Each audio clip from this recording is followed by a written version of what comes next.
Website पे हमने बात की थी कि वेबसाइट क्या होती है, डिफरेंट वेब पेजेस का कलेक्शन होती है जिसपे हम विजिट करते हैं, जैसे याहू हो गया, गूगल हो गया। और उस पर जाके जो है मिसाल अगर गूगल पे जाते हैं सर्च करते हैं, याहू पे जाते हैं, वो एज पोर्टल यूज होता है। इसी तरीके से डिफरेंट टाइप्स ऑफ वेबसाइट्स होती हैं, उनका मकसद अलग होता है, हर वेबसाइट का काम अलग होता है।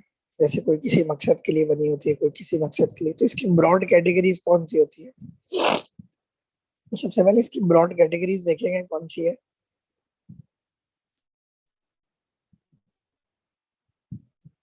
सबसे पहली वेबसाइट की जो टाइप होती है वो पोर्टल होती है, PORTAL। Portal, PORTAL।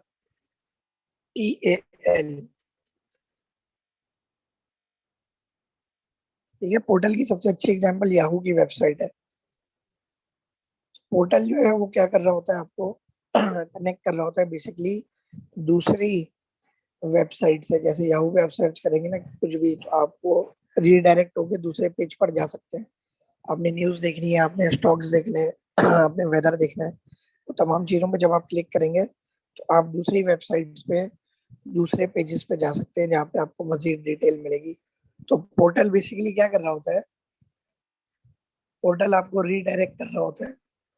कहाँ रीडायरेक्ट कर रहा होता है? दूसरे पेजेस पे, इंफॉर्मेटिव पेजेस पे, जहाँ से रिलेटेड इंफॉर्मेशन आपको मिल जाती है। ठीक है, अगर गूगल के सर्च की बात करेंगे तो गूगल का सर्च इंजन भी एक किस्म का पोर्टल ही है क्योंकि वहां पे आप सर्च स्टार्ट करते हैं और वो जो है आपको दूसरे पेज पर मजीद जितनी भी रिलेटेड वेबसाइट्स होती हैं उन पर ले जाता है। ठीक है, तो सबसे पहली टाइप जो वेबसाइट की है वो पोर्टल है।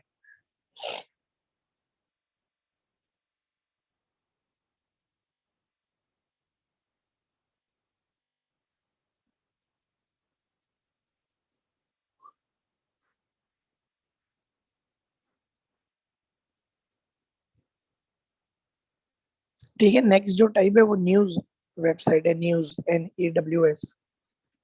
अब न्यूज वेबसाइट आपके सामने है। ठीक है, लेटेस्ट उनके अंदर अपडेट्स होती हैं, पिक्चर्स होती हैं, वीडियोस होती हैं रिलेटेड। जैसे आजकल के जमाने में आप देखें तो, जैसे पहले होता था बड़े स्टैटिक पेजेस होते थे। स्टैटिक पेजेस क्या होते थे, मतलब बस इंफॉर्मेटिव पेजेस होते थे, टेक्स्ट वगैरह वैसी ही चल रही है। अब जो है जाहिर सी बात है, वक्त के साथ चीजें अपडेट होगी। अब न्यूज वेबसाइट जो है आपको वैसी नहीं मिलेगी पहले की तरह।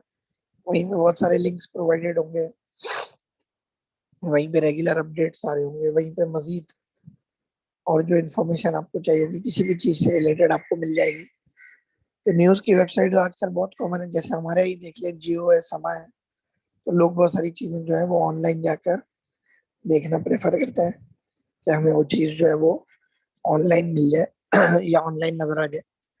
सेकंड कैटेगरी जो है वेबसाइट की वो न्यूज है। इसी न्यूज के अंदर आप देखें, आपसे आपको स्टॉक से रिलेटेड इंफॉर्मेशन भी मिल जाएगी, वेदर से भी मिल जाएगी। और इसका प्राइमरी मकसद, न्यूज वेबसाइट का प्राइमरी मकसद जो होता है वो न्यूज देना ही होता है। ठीक है, वो न्यूज की जो कॉन्टेक्स्ट है या न्यूज की जो कैटेगरी है वो कुछ भी हो सकती है। क्या वेदर की न्यूज है, स्पोर्ट्स की न्यूज है, और बेसिक मकसद उस पेज का जो है वो न्यूज देना ही होता है। ठीक है, इंटरनेशनली तो आप देखें CNN, BBC एक जमाने से चल रही थी। और ये कि हमारे यहाँ मुशर्रफ दौर के बाद ज्यादा न्यूज चैनल्स को थोड़ा वो मिला, एडवांटेज मिला या प्रिविलेज मिला। उसके बाद जो है वो न्यूज चैनल ने ग्रो किया और न्यूज जो है वो फिर थोड़े से न्यूज चैनल वेबसाइट जो है ये कॉमन होगी, लोग वेब की तरफ अब रुजू करते हैं। अब यूट्यूब पर देख लें, यूट्यूब पे आप क्लिक करेंगे तो आपको यूट्यूब पे बहुत सारे चैनल लाइव मिल जाएंगे। वहीं से आप डायरेक्टली लाइव जो है वो न्यूज देख सकते हैं। ये एक एडवांटेज होता है।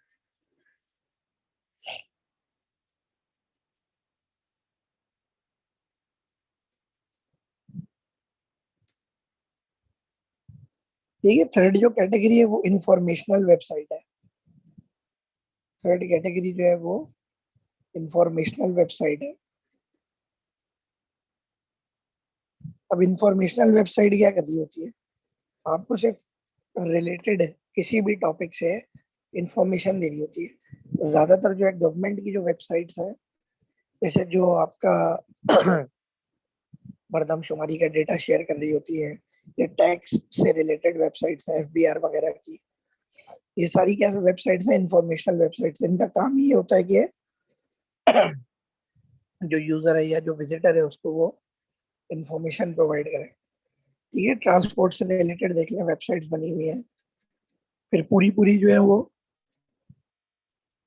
लिटरेचर से रिलेटेड वेबसाइट्स हैं। ठीक है, उनका काम ही होता है कि उस पर्टिकुलर टॉपिक पे वो यूजर के साथ जो है वो इंफॉर्मेशन शेयर करें या उसको इंफॉर्मेशन प्रोवाइड करें। जैसे रेलवे की वेबसाइट है, एयरलाइंस की वेबसाइट होती है, ये सारी जो इंफॉर्मेशनल वेबसाइट्स का काम करती है।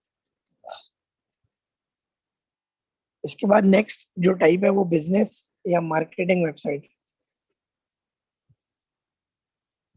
ठीक है, बिजनेस या मार्केटिंग वेबसाइट क्या कर रही होती है? बिजनेस या मार्केटिंग वेबसाइट इसलिए बनती है, जैसे हमने ई कॉमर्स की वेबसाइट की बात की थी, इसका काम ही होता है कि ये गुड्स या सर्विसेज जो हम प्रोवाइड कर रहे होते हैं उसकी इंफॉर्मेशन देती है। ठीक है, अगर हम कोई चीज बेच रहे हैं, ठीक है, या हमारी कोई प्रोडक्ट है लेट्स से, या कोई हम कोई सर्विस प्रोवाइड कर रहे हैं, उससे रिलेटेड जितनी भी इंफॉर्मेशन होगी, ठीक है, वो जो है वो बिजनेस या मार्केटिंग की वेबसाइट के ऊपर अवेलेबल होगी।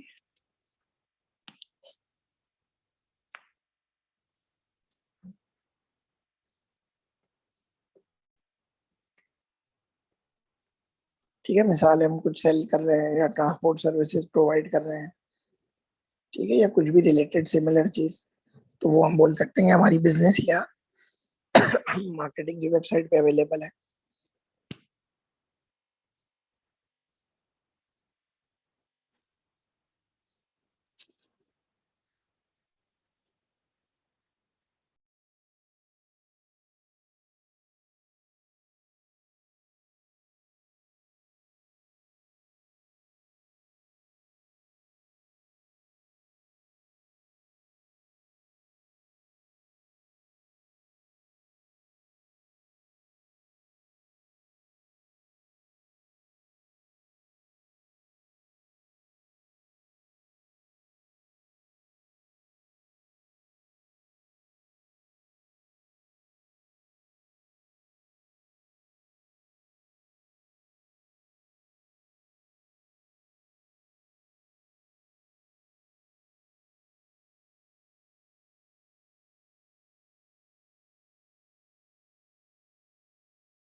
तो बिजनेस या मार्केटिंग की वेबसाइट की एग्जांपल ले लें, मतलब आप कुछ भी बेच रहे हैं, जैसे आपने कोई पेज बनाया है, लेट्स से हम मिसाल है कोरियर सर्विसेज प्रोवाइड कर रहे हैं, या मिसाल है हम कुछ बेच रहे हैं किसी भी तरीके से, जैसे दराज ले लें आप, या इस तरीके की बाकी वेबसाइट्स ले लें, इनका काम ही होता है कि ये प्रोडक्ट सेल कर रही है। तो इम्तियाज की वेबसाइट है, नाहिद की वेबसाइट, ये तमाम जो है आपकी वो इसी कैटेगरी में फॉल करेंगी।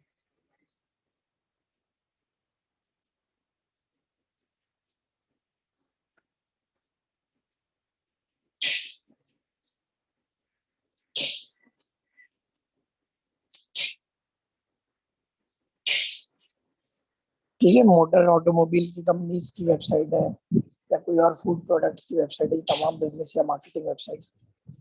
नेक्स्ट कैटेगरी जो है वो ब्लॉग है, BLOG, ब्लॉग। बेसिकली ब्लॉग जो है शॉर्ट फॉर्म होता है वेब लॉग का, WEBLOG, वेब लॉग का शॉर्ट फॉर्म ब्लॉग कहलाता है।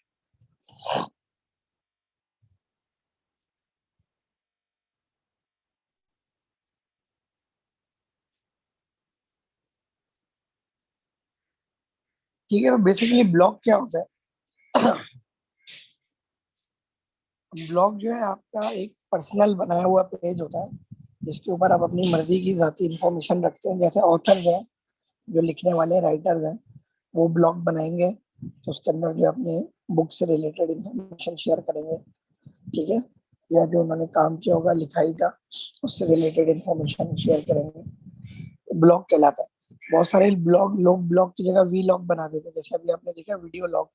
उसके अंदर क्या करते हैं कि वो अपनी जितनी भी वीडियोस उन्होंने बनाई होती है उसके ऊपर अपलोड कर देते हैं। जैसे जुनैद अकरम है, अब जुनैद अकरम के पेज को हम बोलेंगे कि वो ब्लॉग है, ठीक है, उसने वी लॉग्स उसके अंदर शेयर किए हुए हैं, ठीक है, उसके अंदर अपने जो है उसने ब्लॉग्स लिखे हुए हैं बहुत सारे, ठीक है।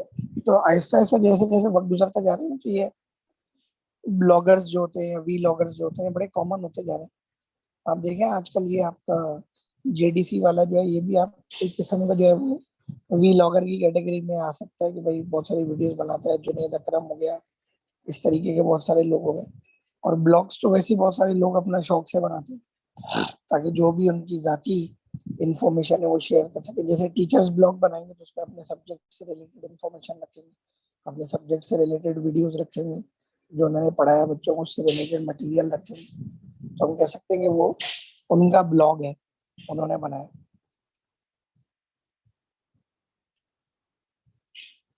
ठीक है। ब्लॉग के बाद नेक्स्ट कैटेगरी जो है वो विकी की है, WIKI।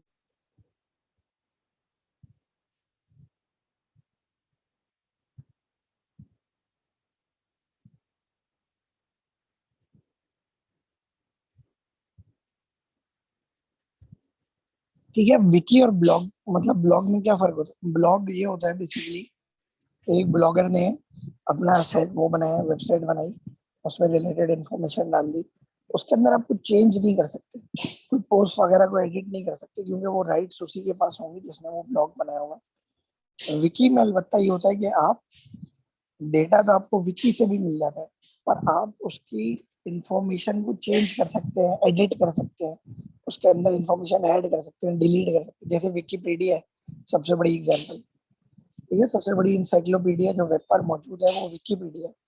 और विकीपीडिया क्या होती है? विकीपीडिया सिर्फ इंफॉर्मेशन नहीं दे रही होती, वहां से आप इंफॉर्मेशन ऐड कर सकते हैं, चेंज कर सकते हैं, अगर आपको सही नहीं लग रही डिलीट कर सकते हैं, आप रिव्यू के लिए भेज सकते हो, ठीक है।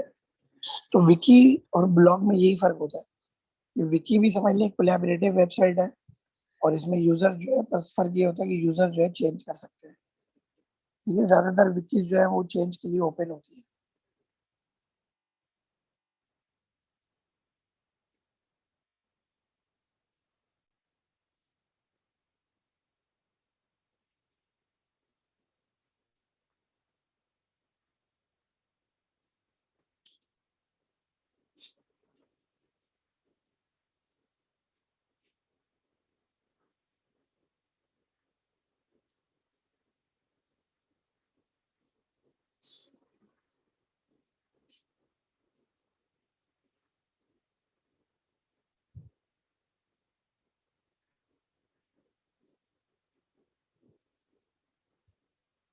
ठीक है, नेक्स्ट जो कैटेगरी है वो एजुकेशनल वेबसाइट है। एजुकेशनल वेबसाइट जो है, इसकी सबसे बड़ी एग्जांपल यूनिवर्सिटीज की वेबसाइट्स हैं जो एजुकेशन से रिलेटेड इंफॉर्मेशन देती है। जैसे बहुत सारे पेजेस बने हुए हैं जो ऑनलाइन कोर्सेज कराते हैं, जैसे यूडीमी है, UDEMY, अब वो बहुत सारे ऑनलाइन कोर्सेज करवाते हैं। इस तरीके की और वेबसाइट्स हैं, यूनिवर्सिटी कॉलेजेस स्कूल्स की वेबसाइट्स ले लें, ये तमाम जो एजुकेशनल वेबसाइट में जाएंगी, मतलब एजुकेशन से रिलेटेड इंफॉर्मेशन आपको प्रोवाइड कर रही होती है, ठीक है। अगर कोई भी एजुकेशनल मटेरियल इनके ऊपर मौजूद है, चाहे वो समझ लें जहाज बनाने से रिलेटेड ही है, या किसी यूनिवर्सिटी का पेज है, ठीक है, या कुछ भी ऐसी इंफॉर्मेशन है जो एजुकेशनल पर्पज के लिए यूज होती है, तो हम कह सकते हैं कि वो एजुकेशनल वेबसाइट।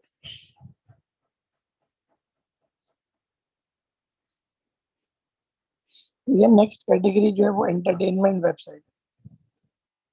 एंटरटेनमेंट वेबसाइट क्या होती है? एंटरटेनमेंट वेबसाइट होती है जैसे कि आप ले लें वीडियोस की वेबसाइट्स, म्यूजिक की वेबसाइट्स, गेम्स की वेबसाइट्स, स्पोर्ट्स की वेबसाइट्स, चैटिंग की वेबसाइट्स, ये तमाम जो है वो एंटरटेनमेंट वेबसाइट्स की कैटेगरीज में जाती है, ठीक है। मतलब आपको एक इंटरएक्टिव एनवायरनमेंट मिल जाता है, वहां पर जो है आप एंटरटेनमेंट से रिलेटेड इंफॉर्मेशन शेयर कर रहे होते हैं। मूवीज की वेबसाइट है, ठीक है, उसमें आपको मूवीज की डिटेल मिल जाएगी, इस तरीके से तमाम इस तरीके से, जैसे आप देखें ड्रामा की वेबसाइट है, ARY डिजिटल का पेज है, इस तरीके से हम टीवी का पेज है, ये तमाम जो है वो एंटरटेनमेंट वेबसाइट्स की कैटेगरी में चला जाता है। ठीक है, तो आजकल तो ये पेजेस इस तरीके के बहुत कॉमन है, आपको पता है कि बहुत सारे लोग जो है वो इसी उसमें रहते हैं। तो ये तमाम जो है इस तरीके की वेबसाइट जो है वो एंटरटेनमेंट वेबसाइट्स में चली जाती है।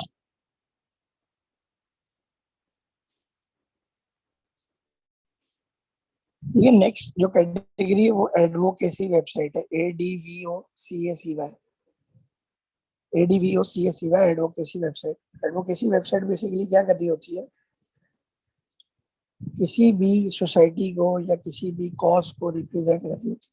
अगर किसी ने कोई मकसद से वेबसाइट बनाई है, कोई कॉज, जैसे वुमेन एम्पावरमेंट के ऊपर, इससे रिलेटेड वेबसाइट है, या लेट से बहुत सारी सोसाइटीज बनी होती हैं जो एनिमल्स के खिलाफ क्रूअल्टी को रोक रही होती है।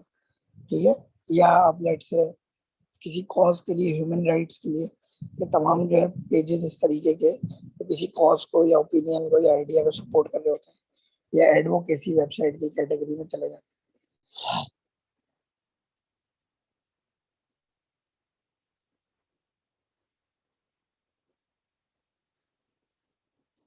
ठीक है, इस तरीके के जितने भी पेजेस आपको नजर आएंगे जो किसी कॉज को रिप्रेजेंट कर रहे हैं, ठीक है, या किसी मकसद के तहत बने हुए हैं इन लोगों के अंदर अवेयरनेस क्रिएट करने के लिए, तो वो तमाम जो है वो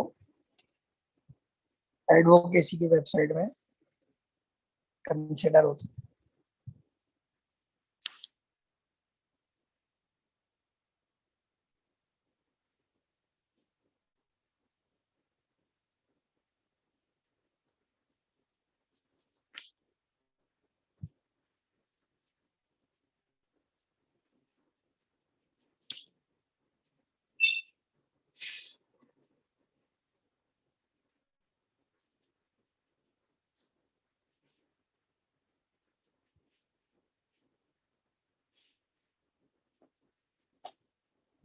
वहाँ बाकी नॉन गवर्नमेंटल ऑर्गेनाइजेशन की वेबसाइट जो होती है, NGO वगैरह की वेबसाइट, ये भी जो है वो एडवोकेसी में ही शामिल होंगी।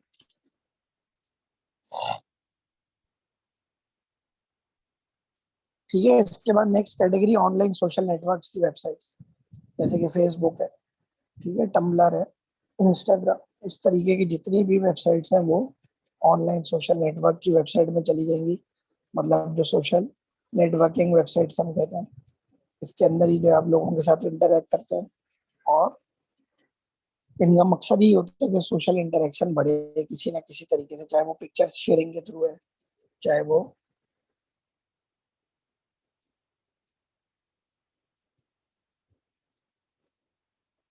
इसी से रिलेटेड और जैसे पेजेस बने हुए हैं ना बहुत सारे, इंस्टा और ये सब करके जितने भी है, टम्बलर, फ्लिकर, यूट्यूब, ये सारी जो है वो ऑनलाइन सोशल नेटवर्क्स की कैटेगरी में चले जाते हैं।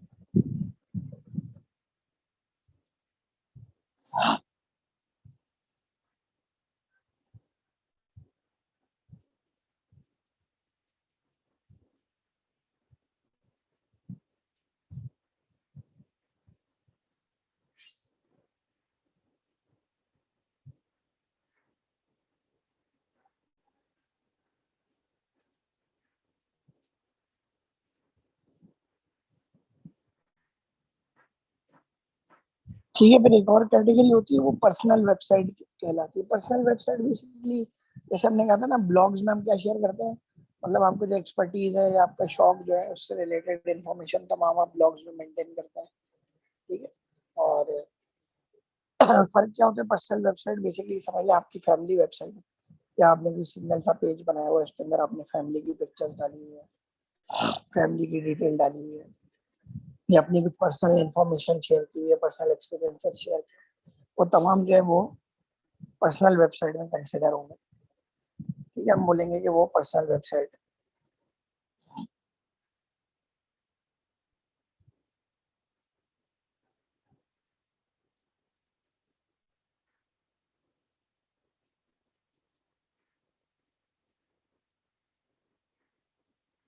ठीक है, नेक्स्ट कैटेगरी जो है वो वेब एप्लीकेशन की वेबसाइट्स हैं, वेब एप्लीकेशन की वेबसाइट्स।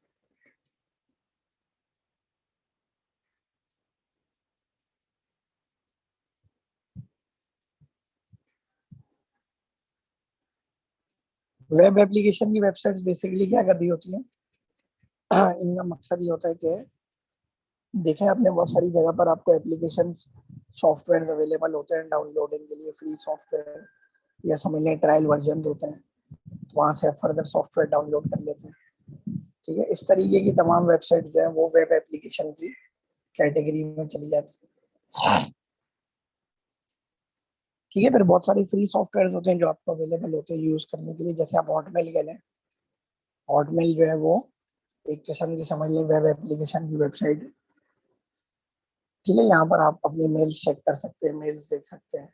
इसी तरीके से गूगल डॉक्स की जो वेबसाइट है, गूगल डॉक्स से रिलेटेड इंफॉर्मेशन चाहिए जो भी हो, वर्ड प्रोसेसिंग की, स्प्रेडशीट्स की, प्रेजेंटेशन, वो तमाम जो है वो आपको मिल जाती है। तो वो तमाम जो है वो वेब एप्लीकेशन ऑफ इसकी वेबसाइट की कैटेगरी में ऐड हो जाती है।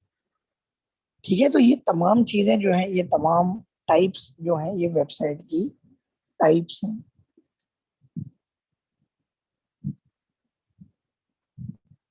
ठीक है,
नेक्स्ट इसमें टॉपिक जो है वो वेबसाइट डिजाइन एंड टूल्स है। ठीक है, वेबसाइट डिजाइन एंड टूल्स। अब वेबसाइट डिजाइन की जब हम बात करते हैं तो हमारे पास बहुत सारे सॉफ्टवेयर्स अवेलेबल होते हैं जिसपे हम वेबसाइट अपनी अब बना सकते हैं।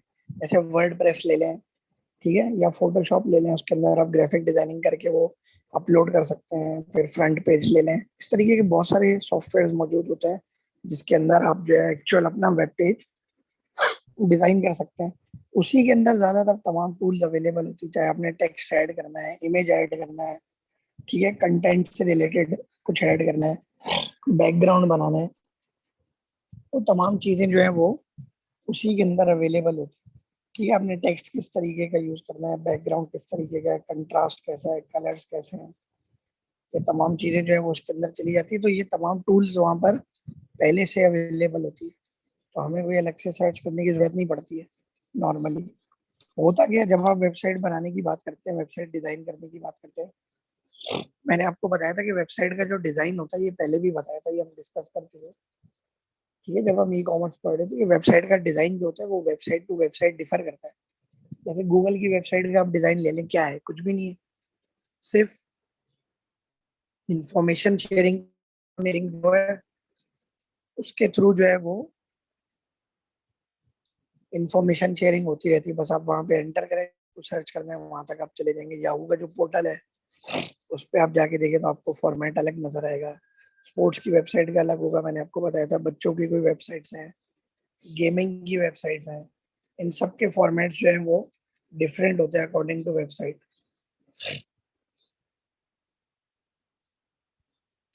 तो वेबसाइट डिजाइन बेसिकली क्या होता है, मतलब हम वेबसाइट जो बनाने जा रहे हैं, या वेबसाइट जो बिल्ड कर रहे हैं, उसका स्ट्रक्चर क्या होगा, उसके अंदर क्या टूल्स हम यूज करेंगे और किस तरीके से यूज करेंगे, ये इसके अंदर इम्पोर्टेंट होता है। ठीक है, मतलब ये बनाते हुए हम देखते हैं। मैंने जैसे आपको बताया ना, आजकल तो प्रोग्राम्स अवेलेबल हैं। आप वर्ड प्रेस की बात कर लें, ठीक है, या आप डिजाइनिंग के लिए फोटोशॉप की बात कर लें, या आप फ्रंट पेज की बात कर लें, ये तमाम सॉफ्टवेयर पहले ही मौजूद हैं। तो आपको बहुत सारी टूल्स या चीजें सर्च ही नहीं करनी पड़ती, वहीं से आपको आइडिया मिल जाता है, वहीं से तमाम चीजें मिल जाती है। पहले क्या होता था, पहले डायरेक्टली सिर्फ HTML की वेबसाइट्स होती थी प्योर, उसके अंदर आपने टेक्स्ट रिलेटेड इंफॉर्मेशन शेयर कर दी, और वो जो है बस आपने टेक्स्ट एंटर कर दिया, आपने काम कर लिया। वो बिल्कुल स्टैटिक किस्म के पेजेस होते थे, ज्यादा उसके अंदर जो है वो ग्राफिकल कंटेंट इस तरीके के डायनेमिक नहीं होते थे। तो ये सिंपल टेक्स्ट के पेजेस होते थे, वो स्टैटिक वेबसाइट्स कहलाती। अब जो है वो जाहिर सी बात है, वक्त बदल गया है और लोग अपडेटेड चीजें मांगते हैं, बिल्कुल लेटेस्ट चीज मांगते हैं, तमाम टूल्स के साथ। जैसे आपको मैंने बताया था ना, ड्रॉप डाउन मेन्यूज होते हैं, उसी के अंदर इंफॉर्मेशन बहुत सारी आ जाती है, उसी से फर्दर कैटेगरीज बन जाती है। तो वो तमाम जो है वो, फिर आप वेबसाइट डिजाइन करते सोचते, जैसे मैंने आपको बताया था, कोई प्योर गेमिंग वेबसाइट है तो जाहिर सी बात है उसके अंदर गेम की एप्लीकेशन होंगी, गेम की पिक्चर्स होंगी लोगों को अट्रैक्ट करने के लिए। और फिर आपकी मर्जी होती है कि आप अपने पेज पे कौन सा ऐड ले, ऐड ना ले। मैंने जैसे आपको बताया, कलर किस तरीके से यूज कर रहे हैं, टेक्स्ट किस तरीके से यूज कर रहे हैं, लिंक्स कौन कौन से दे रहे हैं, कंटेंट कैसे ऐड कर रहे हैं, वो सब आपकी मर्जी होती है। आपने ड्रॉप डाउन में कंटेंट ऐड करना है, ड्रॉप डाउन मेन्यूज की शक्ल में, या लेट से आपने बस सिंपल क्लिक की शक्ल में जो है वो आपने मेन्यूज बनाने हैं अपने, वो सब आप पर डिपेंड करता है जब आप वेबसाइट डिजाइन कर रहे हो। ये तमाम चीजें बेसिकली यूजर की ही मर्जी होती है। यूजर जैसे चाहे अपने पेज के कंटेंट से रिलेटेड, पेज के सब्जेक्ट से रिलेटेड वो वेब पेज को डिजाइन कर सकते हैं। ठीक है, ये बाकी जितनी भी चीजें होती हैं, कलर, कंट्रास्ट, पिक्चर एडिशन, ये तमाम उसकी समझ लें टूल्स होती है एक तरीके की, जो हम पेज पर यूज कर रहे होते हैं। ठीक है, फिर इसको डिजाइन करते हुए बहुत सारी चीजों को और नजर में रखना पड़ता है कि भाई, मैंने आपको बताया था आजकल के अंदर जो है वो स्टैटिक वेब पेजेस इतने कॉमन नहीं है। तो खाली टेक्स्ट की वेबसाइट होगी, या आपने कोई अ, अजीब से बैकग्राउंड पे उसी कलर में टेक्स्ट लिख दिया, ये तमाम चीजें मैटर करती है। अब लोग स्क्रॉल करके टेक्स्ट नहीं देखते बिल्कुल आखिर तक, भाई हम स्क्रॉल करते रहे, टेक्स्ट पढ़ते रहे। अब उनको लिंक्स चाहिए, शॉर्टकट्स चाहिए, ग्राफिकल कंटेंट ज्यादा चाहिए, ताकि वो इजिली टाइम सेव करके जो है वो आसानी से देख सकें तमाम उसको, डेटा को रिलेटेड। ठीक है, तो ये तमाम चीजें जो है वेबसाइट डिजाइन और टूल्स में शामिल हो जाती है। ठीक है, अगर किसी ने वेबसाइट डिजाइन की है तो उसको बेहतर आइडिया होगा, फिर जाहिर सी बात है आपकी वेबसाइट की मकबूलियत पे, पॉपुलैरिटी पे होता है। जितनी वेबसाइट आपकी पॉपुलर हो जाएगी, फिर लोग आपको कंपनीज एड्स के लिए अप्रोच करती है, वेब बैनर्स के लिए अप्रोच करती है। ठीक है, फिर आप डिफरेंट तरीके से ऐड उनका शो करते हैं, वहां से भी आप अर्निंग कर सकते हैं, आपको फायदा होता है। ठीक है, तो फिर वेबसाइट्स पे अर्न करने के भी बहुत सारे तरीके होते हैं कि किस किस तरीके से आप वेबसाइट्स के थ्रू अर्निंग कर सकते हैं।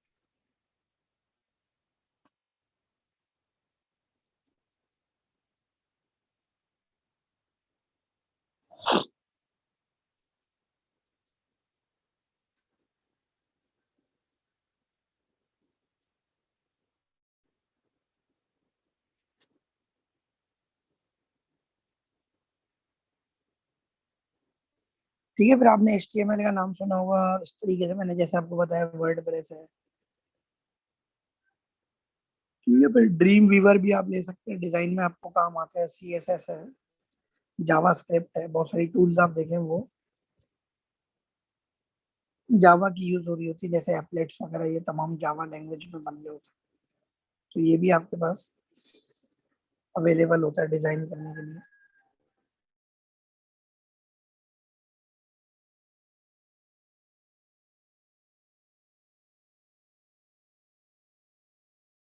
अवेलेबल होते हैं, उसी के अंदर आप अपना पेज डिजाइन कर लेते हैं। और ये खैर जरूरी नहीं होता, आप अपनी मर्जी से भी पेज बिल्ड कर सकते हैं। मतलब जो जो चीजें आपने ऐड करनी है, माइनस करनी है, कंटेंट है जो भी उसका, और वो रिलेटेड, मैंने आपको बताया था, related to the nature of your website होता है, जो वेबसाइट आप बनाना चाह रहे हैं उससे रिलेटेड। ठीक है।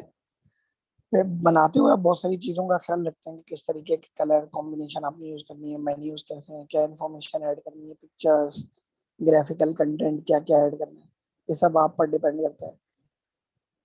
ठीक है। तो ये सब बनाने के बाद, डिजाइन करने के बाद जो है आप क्या करते हैं, आप वेबसाइट जो है वो होस्ट करने की बात करते हैं, HOST, होस्ट।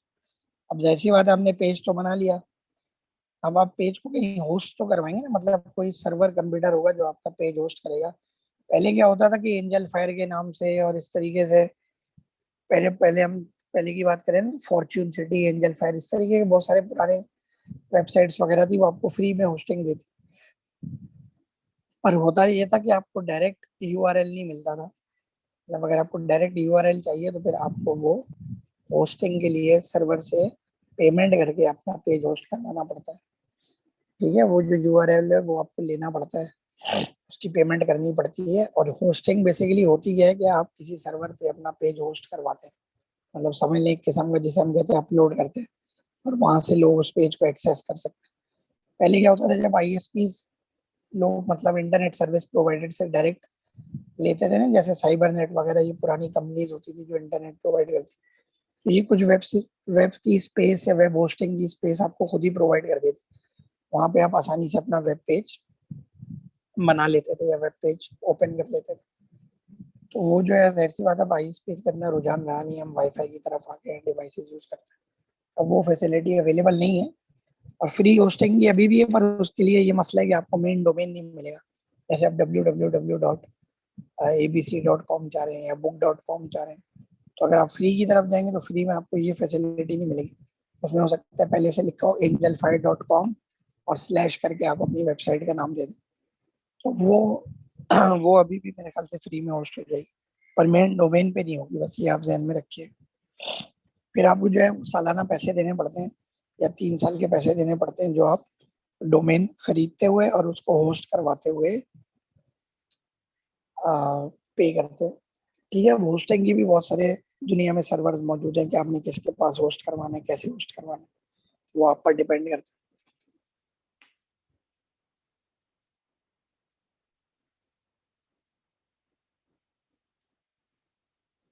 ठीक है। तो वेबसाइट को हम होस्ट करते हैं। ठीक है। एक नॉर्मली जो होता है, हम फेसबुक वगैरह पे आपने देखा होगा बूस्ट कर रहे होते हैं। वो बूस्ट बेसिकली पोस्ट को बूस्ट करते हैं, या पोस्ट को हम समझ लें बिल्ड करते हैं कि भाई हम प्रोमोट कर रहे हैं उसको, वो प्रमोशन की कैटेगरी में आ जाता है कि ज्यादा से ज्यादा यूजर्स उसको विजिट करें, वो बूस्ट होता है, BOOST। ठीक है। ये होस्ट है, ये वेब पेजेस के लिए यूज होता है। जब आपने वेब पेज बना लिया, डिजाइन कर लिया, तो उसको किसी सर्वर पे दुनिया में होस्ट करेंगे ताकि लोग उसको एक्सेस कर सकें। तो मैंने आपको बताया बहुत सारी फ्री होस्टिंग होती है, पर उस पर मेन डोमेन आपको नहीं मिलता।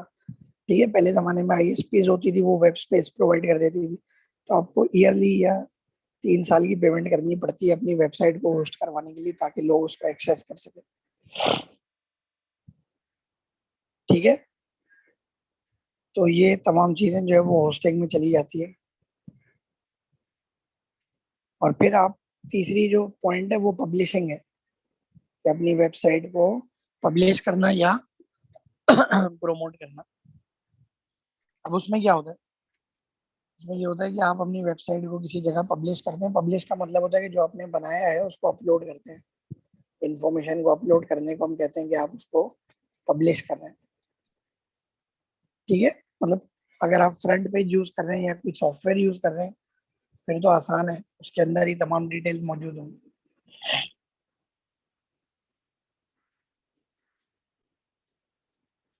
ठीक है। अगर आप जिस तरीके का यूज कर रहे हैं, मतलब कोई सॉफ्टवेयर यूज कर रहे हैं, तो वो जो है समझ लें इसी के अंदर आ जाएगा।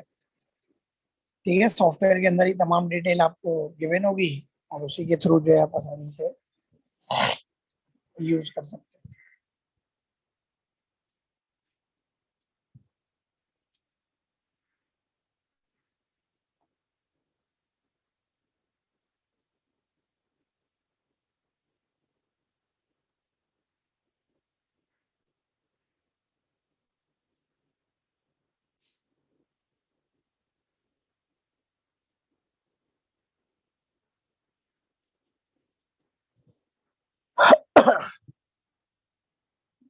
ठीक है, अगर आपको मिसाल है फ्रंट पेज या कोई सॉफ्टवेयर नहीं भी यूज करना तो एफटीपी के मेथड के थ्रू, फाइल ट्रांसफर प्रोटोकॉल के मेथड के थ्रू बहुत सारे सॉफ्टवेयर और भी अवेलेबल होते हैं। तो उसके थ्रू जो है आप अपनी फाइल्स ट्रांसफर करके अपलोड कर सकते हैं होस्ट कंप्यूटर पे, जो भी आपका वेब पेज होस्ट कर रहे हैं वहां पर आप अपने पेजेस को पब्लिश कर सकते हैं। और फिर प्रमोशन भी आपकी मर्जी होती है, जैसे मैंने आपको बताया अपने वेब पेज को कैसे प्रमोट करते हैं वो आपके एंड का मसला होता है। ठीक है, लोगों में कैसे प्रमोट करेंगे, प्रमोशन की क्या टूल्स यूज करेंगे।